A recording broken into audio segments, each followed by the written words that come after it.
Hello everybody. So today we are gonna look at what happens if you give a normal user a writable permission to etc password file. So this is from TryHackMe from Common Linux privilege escalation. So what we must first understand is to structure of the etc password file. So for that, we can do is to get this like this cat etc password. Then what we can see is root.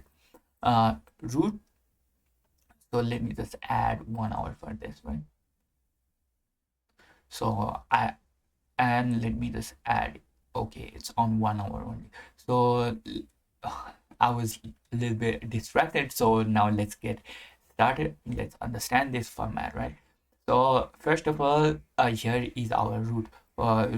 It has written like this. This is a user, this is a password file which has been encrypted, right? Which has been encrypted and stored on the cat.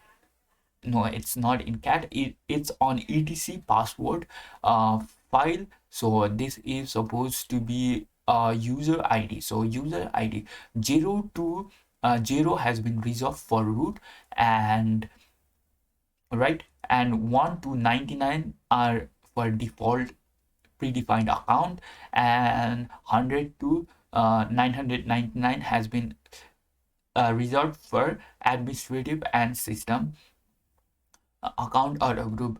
And then we have another 0 right here. This is for a group id which has been stored on etc group file, and this is our directory. So this before that, this root has been written like this.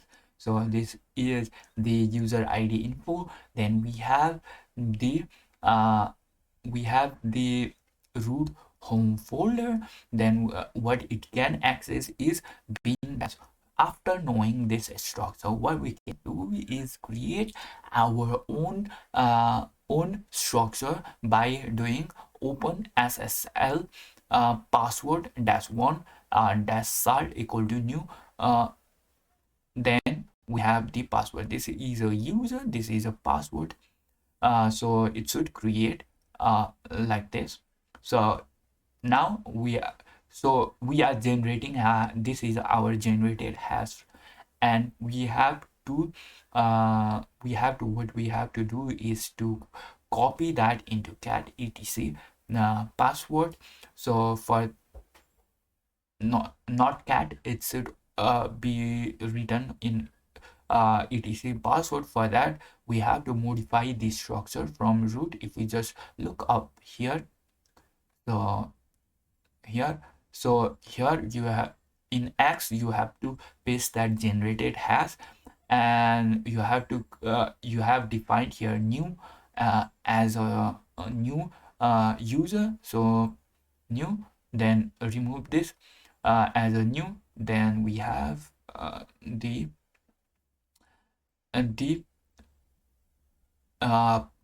password, so we can put inside the etc. So and you can access it by new. If this is correct, then you should get like this. Then you can type password, and now you are logged in as a new, and you have a root privilege.